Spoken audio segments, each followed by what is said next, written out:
Making the switch to 3D was one of the most ambitious moves by the Pokemon Company. When Pokemon X and Y came out for the 3DS in 2013, Nintendo believed that moving Pokemon into the 3D space was the correct decision. However, today a lot of fans look back and agree that Pokemon is definitely better suited for 2D.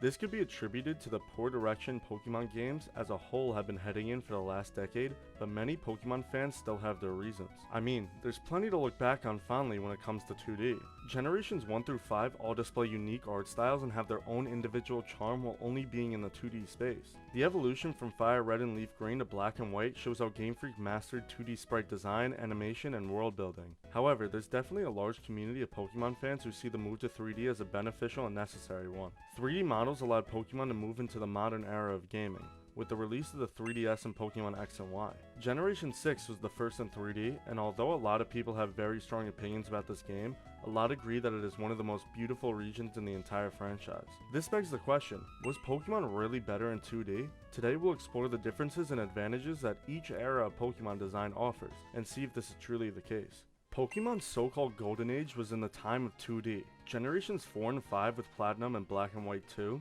definitely stand out as fan favorites when it comes to art styles as a whole, whether it be 2D or 3D. I came to find out that this art style using Generations 4 and 5 is referred to as 2.5D. This is when Game Freak began to test out certain 3D aspects in their game and tried to elevate from strictly full 2D art styles seen in games like Emerald, Gold, and Silver. This evolution saw the peak of 2D modeling with almost all Pokemon sprites being near perfection. Also, when it comes to world design, Game Freak hit the nail on the head. The pinnacle of 2D region design has to be Sky Arrow Bridge from Black and White. Nintendo really squeezed out everything that the DS had to offer right in this one scene and makes you forget that these games are over a decade old now. The rotating camera angle and final descent into Castelia City with the skyline in the background shows how much pride and dedication went into the development of these games. And we can't forget about the earlier generations as well. Looking at the remakes Fire Red and Leaf Green, this art style always stays fresh for me, while also keeping the simple and basic feel that makes Generation 1 so nostalgic. Especially when it comes to certain Pokemon like the Kanto starters and their evolution lines, these sprites keep in mind what the original vision was for Pokemon in Red and Blue, and perhaps the fan favorites of remakes in Heart Gold and Soul Silver cannot go without mention. These games are held on the highest of pedestals by Pokemon fans and are regarded as some of the best work in the entire franchise. The autumn colors look so good and Belchime Trail is one of the most beautiful places in any of the games. These games' art style have certainly aged well and makes you forget that Fire Red and Leaf Green were released over 20 years ago. So, as a whole, there's plenty to talk about when it comes to Pokemon in the 2D space. Whether it be full 2D or 2.5D, the art of Pokemon was without a doubt thriving in 2D.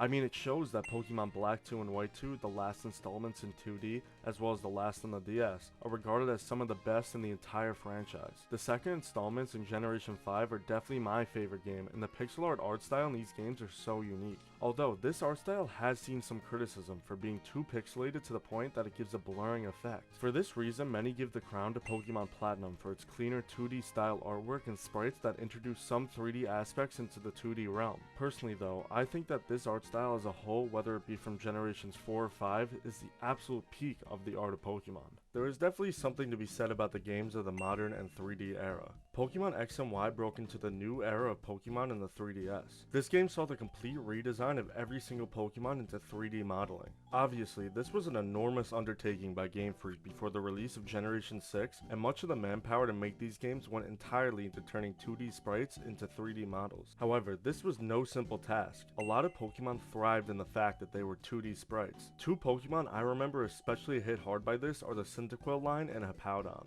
In particular, Typhlosion lost its main physical characteristic of the fire coming out of its back to instead having the fire not out at all times. Hippowdon went from consistently being sat on a pile of sand spewing from the holes on its back to this. Both examples of how 3D took the flair out of a lot of Pokemon. However, there was also good that came out of this transition. Obviously, first and foremost, this was a change that just needed to happen. Pokemon moving into the 3D space was inevitable, and at the time, this was a decision that Nintendo as a whole had completely committed to, especially with the release of the DS's successor, the 3DS, being solely based around the idea of 3D, which was all the craze at the time.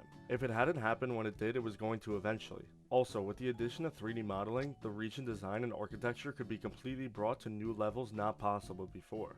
Game Freak started out with a bang when it came to the Kalos region. Kalos is regarded as one of the most beautiful regions in the entire franchise, with its main ideas during production being beauty and evolution. This was a time that Pokemon could somewhat redefine the formula that had been going on for almost 15 years at the time, and that opportunity they did not take lightly. New animation possibilities like Mega Evolution allow Game Freak to show off the new potential possibilities in 3D and show what Pokemon were possible in this new format.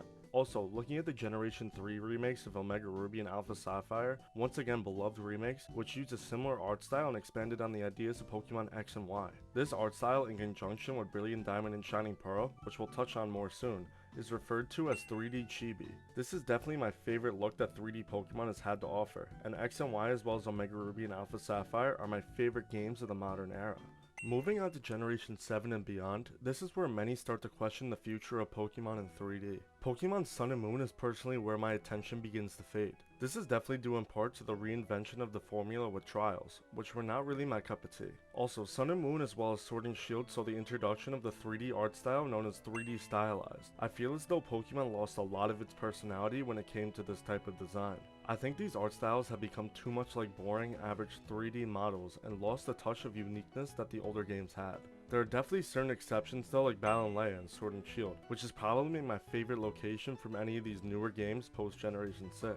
Pokemon Brilliant Diamond and Shining Pearl also exist during this time period and are seen as the worst remakes. The new art style is not taken on fondly by longtime players and Generation 4 lovers, especially since Generation 4 saw the peak of Pokemon when it came to art style and design, which only made the fallout that much worse. This also glosses over the introduction of Pokemon to the Nintendo Switch in Generation 8, but to me this is largely overshadowed due to Pokemon Scarlet and Violet. These games are not suitable for the Nintendo Switch, and to even look halfway decent need to be played on an emulator on a PC. The art style and region design is significantly dropped and the liveliness of the world has seemed to be forgotten. These games have not done the justice that 3D Pokemon deserves and are a significant drop in quality from the start of this era with Generation 6.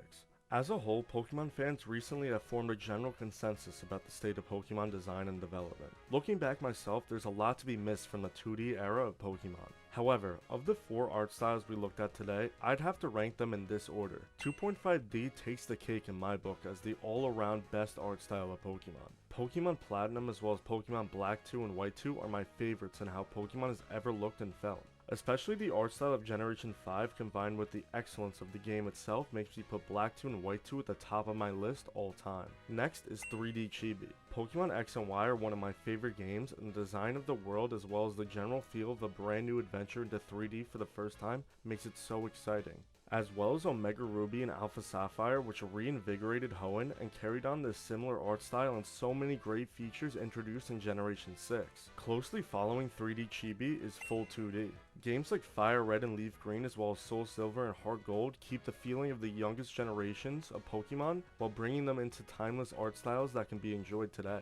It's crazy to think how old these games are and still look like modern 2D style video games. And coming in last is the newest style of 3D stylized. The most recent 3 generations for me personally have fallen off when it comes to this art style. They look and feel like the commercialized version of Pokemon that has seemed to become ever apparent in today's world. I hope that newer generations can take from the feedback of the fans regarding the look of these games, especially the issues surrounding Scarlet and Violet, and build on them. Hopefully with the introduction of the Nintendo Switch's successors sometime soon, we can see a more powerful console that is capable of hosting a new 3D experience of Pokemon. With that, I believe that Pokemon was definitely better in 2D. However, I'd love to see what you guys think about this topic. Do you think 2D was actually the best way to play Pokemon? As always, please like if you enjoyed and consider subscribing for more content soon. Thank you for watching and see you soon.